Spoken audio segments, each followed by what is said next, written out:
So here we're going to show you how to test the Energizer with a digital voltmeter.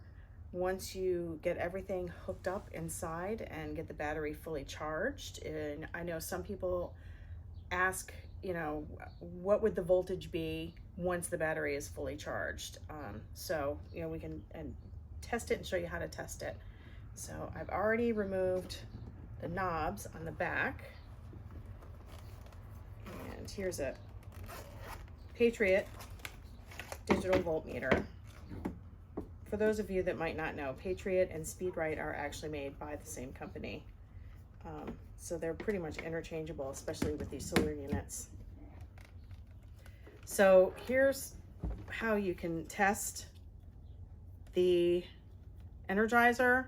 I've got the red clip goes on to the red knob, and then you're going to want to touch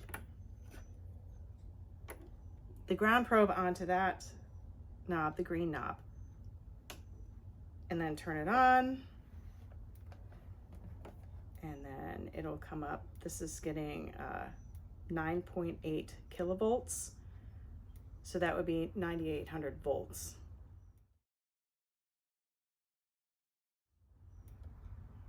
So that battery is fully charged and it is working well.